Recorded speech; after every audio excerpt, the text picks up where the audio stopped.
A very merry Listmas starts now. 'Tis the season of annoying family members and ways to keep them from hindering your holidays. I can't be rude, can I? What can I do? Plus, how those cringe-worthy pics can make your festivities memorable. Everybody kind of sharing moments that we can all relate to in some way. But first, gift cards. Who's getting the better deal, you or the retailers? I might really like the gift that he bought me, but it's not necessarily going to bring me into the store. That's at the top of our Listmas special, starting right now. Hello, everybody, and welcome to The List. We are celebrating the holidays with an hour-long Listmas special. We know a lot of gifts will be given this month, and there's a good chance there'll be some gift cards in the mix. Now, as presents go, they're almost as controversial as fruitcakes, which we'll talk about later. Some people think they're a great idea, while others say they're a cop-out. But Jimmy Rhodes says there's one group that loves them, retailers, and that's our featured story at the top of the list. There are gifts you're guaranteed to hate, like, say, socks or a bag of shredded store-brand cheese.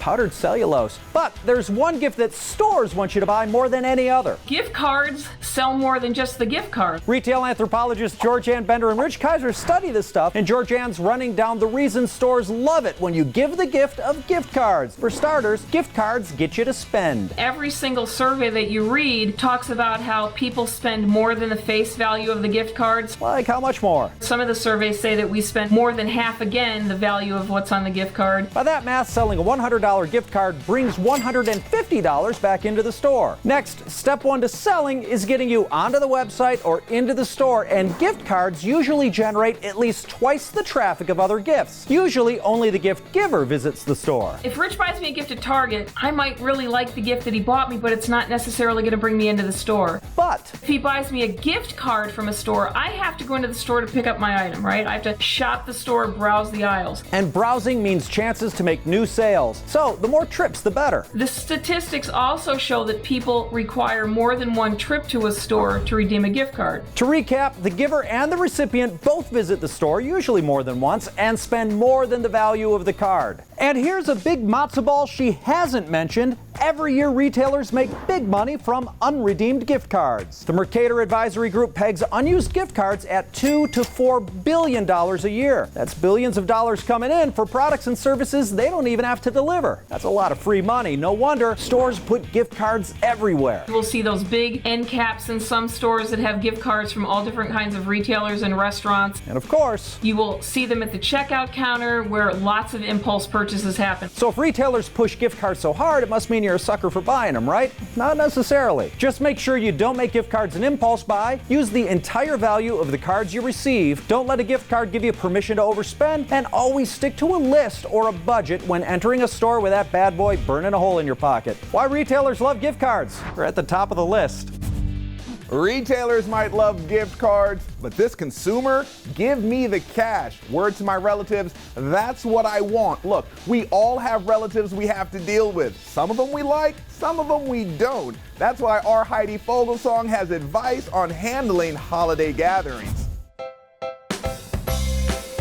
So, who's the most annoying family member or friend on your list this year? The bragger, the open book, or the nosy family friend? Psychologist Dr. Christy Lopez offers up key coping skills for each one of these personalities, beginning with the bragger. The holidays are a perfect opportunity for the bragger. Hey, I want to tell you all these great things about myself, and they'll do it on top of what you're telling them. So how do you handle this boastful, one-upper personality? I can't be rude, can I? What can I do? Don't feed a bragger. It is pretty hard to shut that type down. So usually you're going to actually have to probably lead the situation. Next, the open book.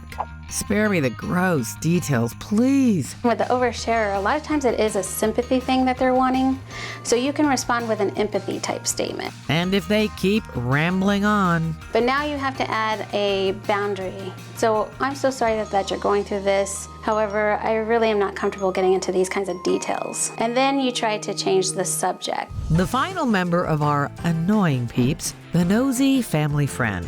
can I really trust you? The nosy family friend, they put me a little on edge. Then they're trying to find out information. So if you don't want to share too much, Dr. Lopez says craft your response message and become the politician. A reporter will ask a politician a question and they will say a little message. They can be asked a totally different question, they say the same message. So whatever annoying personality you encounter, remember the acronym ALL. Avoid, limit, or leave the conversation. And keep your holiday happening a lot happier for everyone.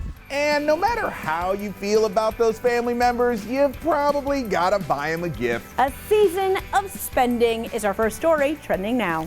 Toys are more than just products. They become a part of children's stories. And all the toys for the little ones mean big money. Finance company Deloitte estimates holiday sales will surpass $1.1 trillion, all shelled out starting from the beginning of November to the end of this year. But some parents think it's about the best thing you can spend money on. You want to see that light in their eyes, that excitement of something really fun. And if you shop for your loved ones online instead of in stores this year, you're not alone. E-commerce sales are projected to spike at least 14% compared to last year. Not surprising since online shopping behemoths seem to have everything we need. Amazon has a lot of stuff. Well, not everyone has offspring to buy gifts for, but some of them have fur babies. Presents for pets is at number 2. Your dog is obviously the most important person in your life. So it's impossible to exclude them from holiday gift giving. According to a survey on behalf of Rover.com, 95% of people are giving their four-legged friend a Christmas present. And researchers say parents are ponying up, spending more than $30 per pet, and more than 50% are hanging a stocking in their honor. Guilty. My dog Jeter has his own stocking hung by the chimney with care in hopes that St. Nicholas soon will be there. Wow, well, finding out Kris Kringle's ETA is a bit easier these days because we've got ourselves a high-tech Santa, and that's at number 3. While the folks at the North American Aerospace Defense Command, or NORAD, are following his every move with their Santa Tracker website and mobile app. NORAD's cutting-edge technology provides real-time updates on Santa's Yuletide journey around the world. Download the app or visit NORADSanta.org to explore Santa's workshop, listen to Christmas carols, play games, and, of course, see how far Santa is from your home. Big Red, welcome to Canada. Only 194 more countries to go. Gotta say, my son Mateo and I track Santa's every move on Christmas Eve. Interesting, my wife tracks my credit card statement to make sure items are marked off her list. And that's what's trending now. When our Listmas special returns, naughty or nice. This is ridiculous. Plus, classic Christmas movies to watch because they're just as entertaining today. What do you know about it? As they were 50 years ago. All right, script girl, continue with the script. And time to get things in tip-top shape. Ways to refresh your tech tools for 2020 from your computer to your smartphone. I like the 3-2-1 rule. Your Holly holiday list will be right back. Friends, welcome back to our hour-long Listmas special. Now, 'tis the season for family photos where everyone dresses up, smiles, and looks perfect. Well, at least that's the hope. Sometimes the pictures are so crazy they end up on awkwardfamilyphotos.com. If you're lucky, Heidi Fogelsong talked to one of the founders about how we can all embrace our inner awkwardness and nail that not-so-perfect picture. The family photo, a moment captured in time. Matching outfits, smiling faces. Some not smiling faces, hideously contorted faces. However it looks when the camera clicks, the moment is forever. But rather than rotting in an album on a shelf, two pioneering visionaries, Mike Bender and Doug Chernak, knew the internet needed these glorious moments. We're all about celebrating awkwardness. In 2009, Mike and Doug created awkwardfamilyphotos.com after Mike's own experience at his mom's house. And my mother was hanging up the ski photo. We were forced to do Rockettes kicks with our skis, my brother and I. But shame gave way to celebration, and an online altar to awkward was born. We've received over 1 million photos from around the world. Mike says we can learn to love our worst foot forward. Start by realizing perfect is boring. What can you do with perfect? It kind of is what it is, but awkward it's endlessly interesting to me, and it's also very real. Everyone knows that behind that one perfect photo, there were lots of mess-ups, just like in life. The beauty of the awkward family photo is that you see a little crack. You see the brother and sister fighting with each other. Maybe mom and dad aren't so happy with each other. Maybe somebody didn't want to wear the matching outfit. So you're imperfect. So what? Embrace it even. And soon you'll realize that everything is awkward. This was universal, you know. Anybody who had a family and had experienced taking a photo, an uncomfortable family photo, understood it. Awkward is everywhere, and everything is awkward. It's never been about making fun of people, how they look. It's really about everybody kind of sharing moments that we can all relate to in some way.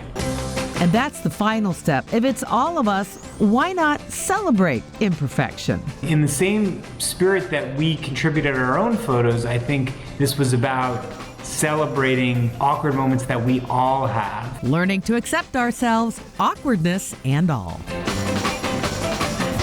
So fun. I have my fair share of awkward family photos, that's for sure.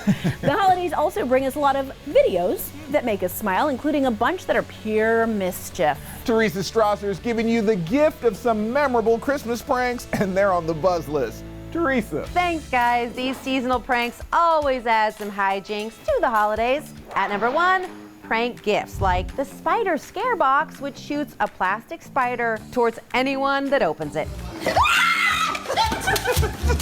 Yikes. Or the rubber snake in a box or bag ruse. That gets family members every time. Other fun prank gifts, giving something completely lame, like in this bit from Jimmy Kimmel Live. What is this? It's a sponge. I want a car. A car, yeah. Maybe on Christmas Day, Santa will bring you a car. But the cruelest present prank is more sad than scary. Watching a kid go from elated to deflated with an empty iPhone box.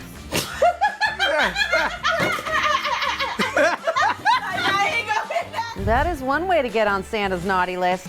Next, creepy Christmas costumes for pranking people in the streets. There have been jump scares galore as people dress up as Santa Claus.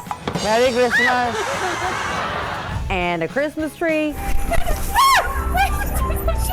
And the ultimate Yuletide terror, a scary snowman. He is scary. That snowman is cold-blooded. And the third holiday trick making our list, wrapping paper pranks. Get this, people have seen their entire bedroom wrapped. Simon, are you serious? We had a deal that there were no pranks. What have you done? Their entire office wrapped. Oh my God! This is ridiculous. Even their car wrapped. Yo, I got you a new Christmas gift, bro. God. Look at this. Oh my God. How am I supposed to take this off? I have to go. Just come here. Just walk in. Oh, by the way, we like it's fully covered. Where are my keys? Open the door. Can you see? How am I supposed to drive like this? Your old car getting wrapped? That must stink, but if you get a new one wrapped as a gift, that's amazing. Mama needs a new minivan, but I will take one of those. Mixing a little ha ha ha with your ho ho ho on the buzz list. Well, I never thought of Christmas as a time for pranking, but I say there's always room for new holiday traditions. I don't know, Christina. Dressing up like Santa Claus, jumping out and scaring people, that's a great way for Santa Claus to get knocked out, and that won't be funny. No, not at all. Lots more of the list is still to come. Stay with us. Season's greetings, everyone, and thanks so much for checking out our hour-long Listmas special. You know, there are so many shiny new Christmas movies wrapped up with a pretty red bow and being delivered to our TV screens this year. Christina, there are a lot of new additions, but we can't forget the OG classics, holiday films 50 years or older that we still love to watch. Let's check out some on the hot list. Every time a bell rings, an angel gets his wings. Our list of Christmas movie classics begins with It's a Wonderful Life. You're screwy. You're driving me crazy too. I'm seeing things here. Yeah, things got pretty interesting for George in this 1946 drama when meeting his guardian angel, who showed him what the world would have been like without him. You see, George, you really had a wonderful life. It's a favorite with critics with 93% positive reviews on Rotten Tomatoes, plus 5 Oscar nominations and a Golden Globe win for Best Director. What do you know about that? Merry Christmas! Next, we're staying in the 40s for another Christmas classic, Miracle on 34th Street. Come right in. Hello there. Good to see you again. That's Mr. Kris Kringle. Not only is he dressed up as Santa Claus, but he says he's the real deal. And whether or not he is, that's up for debate in this 1947 flick. But I'm warning you, I don't give up easily. Edmund Gwenn took home both an Oscar and a Golden Globe for playing Santa, and the film itself holds a glowing 96% on Rotten Tomatoes. Case dismissed. Now we fast forward to the 60s to the story of a reindeer that was just a little bit different than the rest. Rudolph the Red-Nosed Reindeer. His shimmering schnoz, Santa, and the entire island of misfits star in this 1964 stop-motion film with 95% positive reviews on Rotten Tomatoes. Rudolph, with your nose so bright, won't you guide my sleigh tonight? The movie celebrates its 55th anniversary this year, and it's become the longest-running Christmas TV special of all time. I knew that nose would be useful someday. Finally, another Christmas classic from the 60s, A Charlie Brown Christmas. Attention, everyone. Here's our director. Charlie Brown directed a school Christmas pageant in an effort to find the true meaning of Christmas. All right, script girl. Continue with the scripts. This movie is an Emmy winner in the Outstanding Children's Program category and scored a 94% rating on Rotten Tomatoes. Merry Christmas, Charlie Brown! Christmas classics that have stood the test of time on the hot list. I will say I watch all those movies every year. It is practically not Christmas if I don't. They're like Christmas carols, traditions that just get better with time. I agree. We'll be right back. Welcome back, folks, and thanks for being here for our Listmas special. All right, so when you had a question as a kid, you'd probably ask your parents for an answer or went completely caveman and looked it up in an encyclopedia. Nowadays, most of us just log on to different sites on the internet like YouTube. We're finding out how this year's most searched for questions get answered in the digital age. Are you ready? Yeah. How do video game economies work? How do we survive on Mars? Is there a reason that memes look the way they do? If death is a process, at what point do we die? The new YouTube original show, Glad You Asked, finds the answers to those questions and more. Glad You Ask is like an investigative search for the biggest questions that our YouTube audience and people on the internet want to answer. We sat down with a few of the show's hosts to learn the process of finding answers to our most asked questions. It all starts with the question. NASA says the first humans will set foot on Mars in the mid-2030s. It will be the most dangerous mission any human has ever taken. My question is, what comes after that? These aren't your everyday inquiries, which means they need more than everyday solutions. So we had this one question, what happens when you die? And there are a lot of ways that you consider that question. And we ended up taking a look at the moments that happened to you closest to death. I saw this big flash of light come out of the phone and hit me right in the face. And I was confronted with myself on the ground about 10 feet away. And, the first thought that popped into my head was, oh, I'm dead. Once the investigation has a direction, you can start on the next step, the journey. The viewer gets to kind of come along with us as we investigate these questions. David, how often do you cry? It depends on the week. Actually, on my way here, I cried. Sometimes when you're in your most vulnerable situations and Adele hits, she really hits. For every topic, there's an expert. I have enlisted the help of a stop-motion animator. I'm on my way to meet an orthopedic surgeon who was struck by lightning. We are at the offices of Know Your Meme. And for every question, there's a place to go to solve it. We're in the middle of an ancient lake basin that scientists think is one of the most Martian places on Earth. And finally, finally, it all comes down to what you really want, the answer. So we are getting the best answers we can, and sometimes it's not just one clear-cut and dry thing. Sometimes you'll end up finding other answers to questions that you didn't ask in the first place. So this is what happens if you cut onions by a cat, which is not a particularly nice thing to do.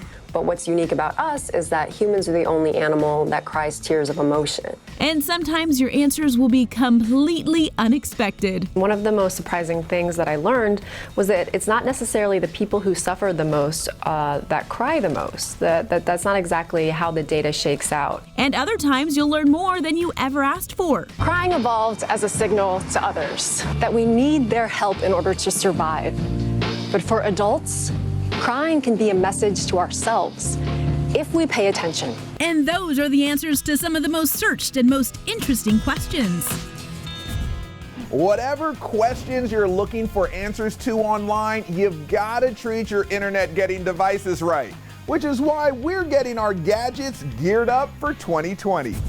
While many of us look at the new year as a chance to tone up our bodies, tech expert Ken Colburn says we need to tune up our tech. From your computer to your smartphone, time to get things in tip-top shape. The first thing Ken wants you to do, have a backup plan for your computer. I like the 3-2-1 rule.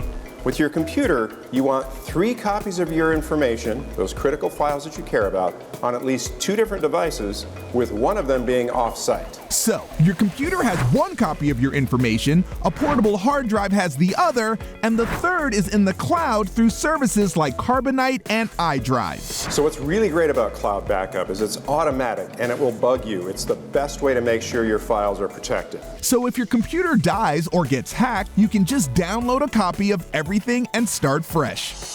Next up, lock down your passwords by making them longer. Unfortunately, with today's hacking technology, any 8-character password, I don't care how creative you get with upper and lowercase and all the numbers, any 8-character password can be cracked in just over a minute. Ken says the passphrase is a good way to get a longer password that helps keep the cyber creeps at bay. For instance, if I use "I hate passwords!" !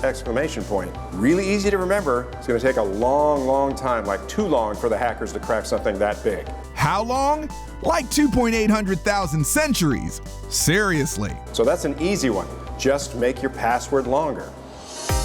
Ken's last tech tune-up tip is to make your smartphone battery last longer by taming your games. All these fun little free games, you'll notice that they're always delivering ads. That's chewing up your battery life, and if you're on a limited data plan, it's also chewing up your data plan. Ken recommends that if you love a certain game, just pay for the full version because it will save your battery and your data. Easy ways to tune up your smartphone and computer for a glitch-free new year. Of course, you may also be getting some brand new tech devices as gifts this Christmas. So let's talk about the tree they'll appear under and the many unique possibilities for decorating it. Ready to break out of the typical holiday tree tradition? Well, then join us as we hit the road in search of some really quirky trees across America. We start in Keystone, Colorado, where we discover a 6-foot Belgian white chocolate tree. Yum! It's all part of the creation of Keystone Resort's Chocolate Village. When all is said and done, 7,000 pounds of chocolate are on display, featuring a chocolate tree, moving gondolas, chocolate waterfall, nutcrackers, and of course, the chocolate train. You can visit Keystone's amazing Chocolate Village in the resort's main lodge daily from now through January 7th next year. Next, we travel northeast to New England and the Lobster Trap Tree in Rockland, Maine. This unusual Christmas tree is reeling in people hook, line, and sinker from all over the place. The size and the scale of this tree is enormous. Over 100 lobster traps, zip ties, loads of garland, and lights make the tree. Buoys serve as decorations honoring members of the fishermen and women here. And the crowning touch on top, an enormous lobster, of course. It stands tall and proud and strong. Merry Christmas!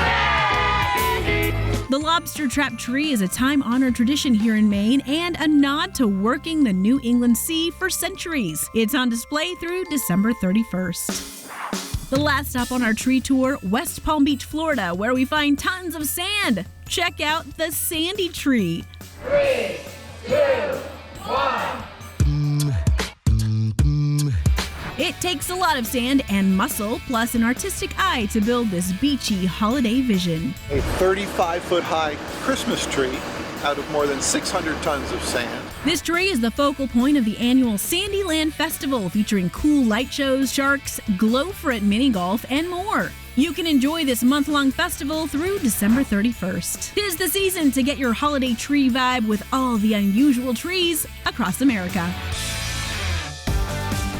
Coming up on the second half of our holiday special, steps you can take now to jumpstart your metabolism for the new year. You're going to see an improvement in energy and mental focus and general metabolism. Plus, can I put vodka in my Christmas tree water? Fact or fiction? We're debunking some surprising myths about Christmas trees when we return. Let the Listmas celebration continue. Now, we know the holidays are all about sweets, treats, and delicious fatty foods. All fun for sure, but by the time January comes around, you can feel like a gross, bloated mess. But we've got something that could help. We're showing you how to jumpstart your metabolism. Our metabolisms are what fuels our bodies with energy, but some of us are lacking that extra pep in our step. Some of the most common complaints of a slow metabolism is going to be fatigue, brain fog, weight gain, constipation, and hair loss. Metabolic expert Dr. James Smith explains that giving our metabolism the jumpstart it needs only takes a few simple steps.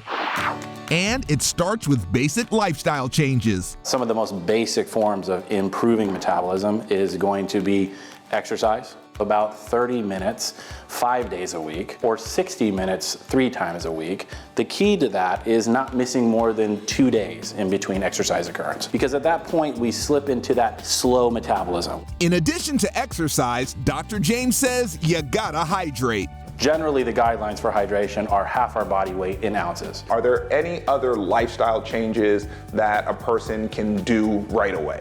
We definitely want to limit our caffeine, we want to limit our alcohol, and we want to make sure that we get a solid 7 to 8 hours of sleep every night. So this lifestyle change must now be an every day, every week type of thing. No questions asked. Adding specific vitamin supplements to your routine can also boost your metabolism. Methylfolate, which is known as just B9, and methylcobalamin, which is B12, help more than 200 to 250 processes in the body. And that's going to generate a metabolic response in everything from your brain, to your heart, to your guts, to your muscles. Heads up, there are different types of the same vitamin, so just make sure your vitamin B's say methylfolate and methylcobalamin. You're going to see an improvement in energy and mental focus and general metabolism. Dr. James recommends one more way to jumpstart a slow metabolism, and it comes down to what you eat. Some of the best ways to get methylcobalamin or B12 is through an animal protein, so meats and cheeses. The best way to get methylfolate is through those dark leafy greens, asparagus, avocado, Brussels sprouts, kale, spinach. Is this 24/7, 365? It's something that we have to do as consistently as possible. That's how you live your best metabolic life? Absolutely. And that's how to get a jump start on leading our best metabolic lives. And something a lot of us do to jumpstart the holiday season, we go out and get that Christmas tree. Now, everyone has an opinion on what makes a top-notch Tannenbaum, but what we think we know about our favorite furs might not be true. So, we are debunking Christmas tree myths. Christmas tree myths. We've heard them. Time to debunk. We turn to tree expert Scott Reinhardt of Valley View Christmas Trees to sort out the truth for us. We're starting with you save a tree by using a fake tree. The thing is that for every tree that gets harvested from a farm, 2 or 3 get planted in its place. And this tree is biodegradable. Not only that, Scott says you may be doing more harm by going with a phony. The funny thing is that a fake tree actually comes in a cardboard box that's made from real trees, and then it ends up for like the rest of its life in a landfill. Next up, makeshift remedies will help your tree last longer. This is a fun one. I get this all the time. Can I put vodka in my Christmas tree water? What about an Advil? Sprite, 7-Up. Save the vodka for the eggnog, all right? It doesn't belong in a Christmas tree. It's actually been proven by scientists that it doesn't work. Okay, so what works then? Honestly, just fresh, clean water. It works perfectly. The last Christmas tree myth is real trees aggravate allergies. The really cool thing is that trees pollinate naturally, obviously, right? You're buying a tree most likely in December. They don't pollinate in December. So you're not gonna really run the risk of having those allergens in your house. So no sniffles with real trees, but Scott says, when you use that fake tree that spent 10 years in your grandma's attic, that might be covered in dust and mold spores and all sorts of things that can definitely trigger a bad allergy, especially on Christmas. We don't want that. the truth always prevails, and that's debunking Christmas tree myths. Lots more of the list still to come, so stay with us. Up next, the Listmas special keeps on giving. A little sparkle always elevates everything. Simplify your holiday hosting with our decked out and scrumptious brunch ideas. Affordable, but still beautiful. Happy holidays. Thank you so much. And low-cal celebration libations. When I think drink with a lot of calories, I think margarita. That's what pops into my head. A mixologist, you got that down, shows you 3 slender spirits you can make at home. Plus, the ultimate love-hate relationship. This and 5 burning questions about the infamous fruitcake are finally answered. What is that, a Skittle? Our festive list keeps on rolling when we come back. All right, friends, let's keep our Listmas special going with a way to stop stressing and start enjoying the most wonderful time of the year. Instead of suffering from holiday overload, why not step away from the buffet table and give the big meal a refreshing twist this year? Heidi Fogelsong is celebrating the many benefits of a holiday brunch. Running out of time and patience, planning and making an elaborate festive dinner? Got it. Why not change up your plan from nighttime meal to morning get-together? We're going to show you how much simpler, easier, and affordable it is to create a fun holiday AM feast. With help from our go-to event planner, David Twigger. Empty table, ready for the holidays. David? We're ready to do it. Let's roll. First, we deck out the table. We use some really inexpensive decor and a few things of our own to add to the mix. Gold garland. David begins the creative process with glittery garlands from the dollar store. A little sparkle always elevates everything. Big ornaments are a fun accessory addition too. You know, always play with it, have some fun with it, make sure it works and it's not going to fall off on top of someone's food, which is never a good thing. Adding height with these glitter trees also enhance our tablescape. And don't be afraid to mix your metallics.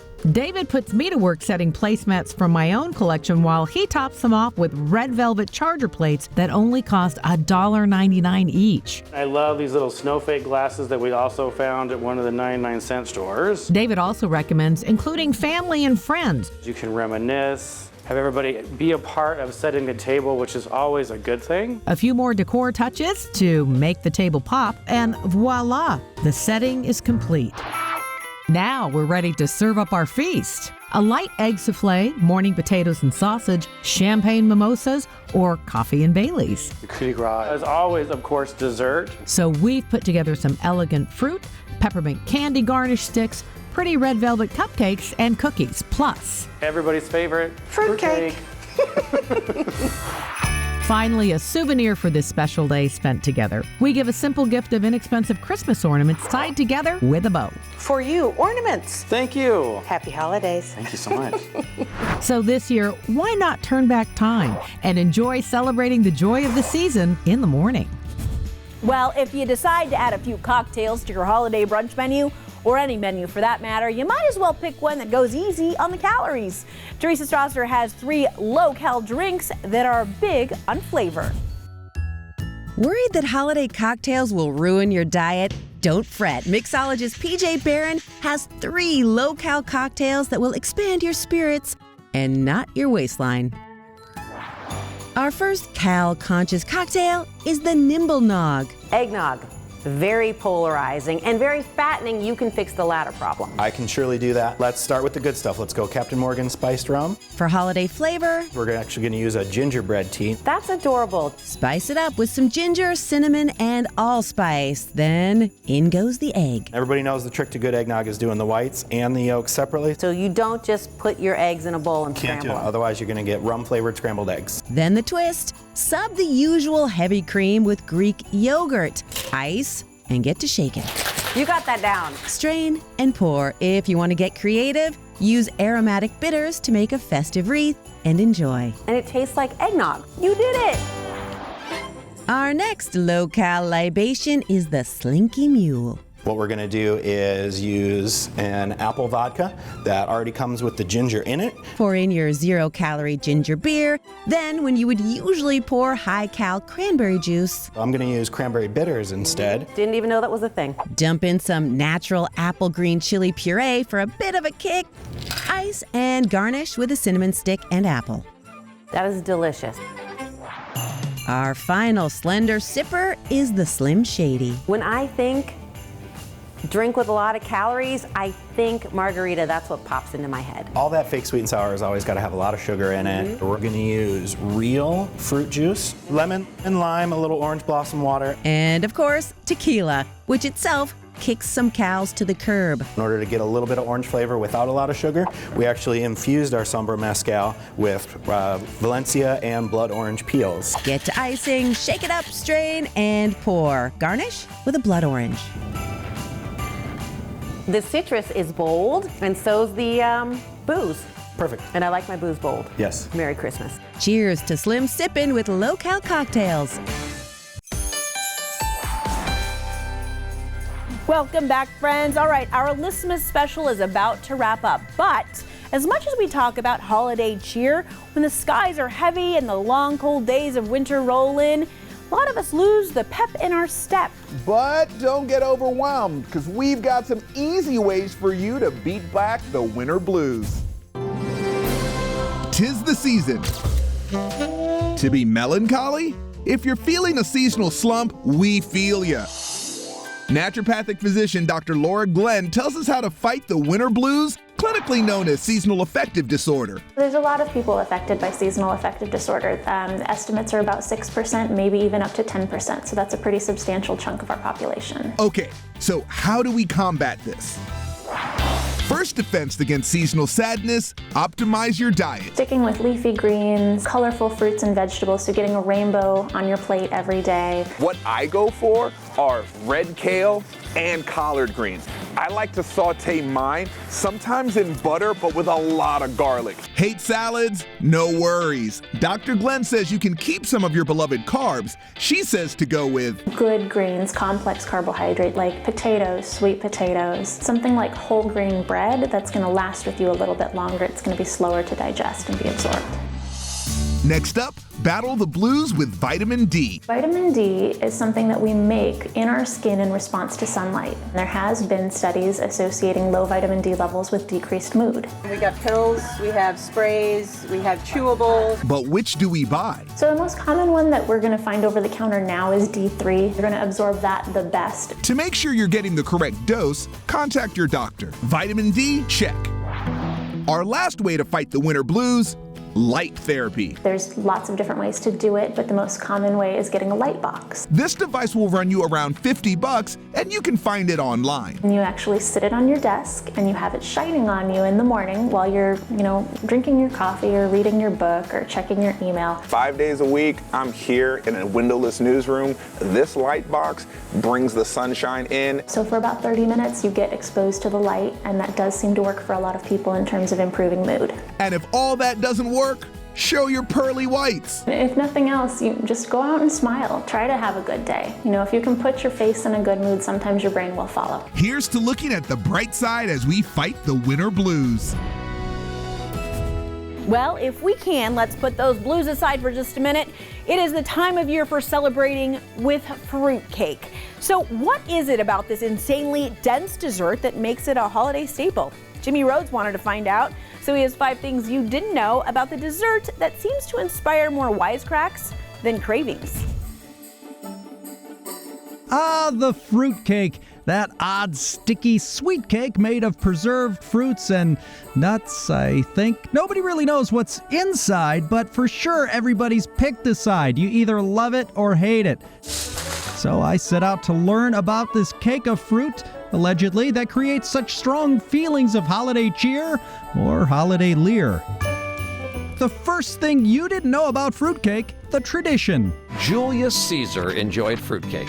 Early recipes from the Roman times mention cakes baked with pine nuts, pomegranate seeds, and raisins. Fast forward to the 18th century. Compared to what most people were eating, like mutton and heaping mounds of seasoned dirt, the ingredients in fruitcake were expensive, so they marked very special occasions like holidays or weddings. Even Prince William's wedding had a fruitcake. I do know that they love our fruitcake, and we are making a traditional fruitcake.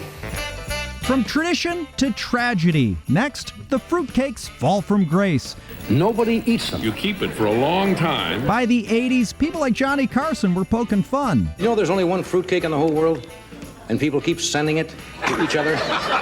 The mass production of the fruitcake led to its demise. That and the taste and the texture. The smell's not so great either. What is that, a Skittle? That's when the fruitcake was demoted from prestigious to punchline. I think the most disappointing cake has to be fruitcake, you know. You think that would be better. It doesn't add up. Fruit, good. Cake, great. Fruitcake, nasty crap. The third thing you didn't know about fruitcake, the shelf life. To start this cake, I'm adding a kilo of mixed dried fruit to the saucepan. All the other ingredients last forever. Dried nuts? Check. Candied fruit? It's basically mummified fruit. And then there's the booze, say rum or whiskey, which actually gets better with age. The USDA says it'll last up to 3 months in the fridge and a year in the freezer. Really good. Oh, yay. Which brings us to our next fact, the oldest fruitcake. Crafted with human hands and made with a labor of love. A love that lasted forever. Back in 2017, a fruitcake that's now over a century old was found in Antarctica's oldest building. But another one takes the cake for the oldest. How old is this fruitcake? Is 134 years old. Stayed in the old farmhouse until I brought it to my house in 1952. Now, that video was taken 7 years ago, so the fruitcake's even older now. It's been passed down for 4 generations. You're welcome, America! But the final fact you might not know about fruitcakes, the many purposes. I do not normally toss fruitcakes, but when I do, I toss them at the Manitou Springs Great Fruitcake Toss. That's right. Each year in Manitou Springs, Colorado, a fruitcake toss is held with competitions for accuracy, speed, and distance. And that's 5 things you didn't know about the most beloved and hated holiday treat. All interesting facts, but I'm sorry, Christina. I've tried a fruitcake before, and that is something I won't be doing again. Yeah, I think I'll just stick to my traditional tamale and leave the fruitcake to Prince William. Thank you for watching our Listmas edition of The List. Happy holidays, everyone. We will see you next time.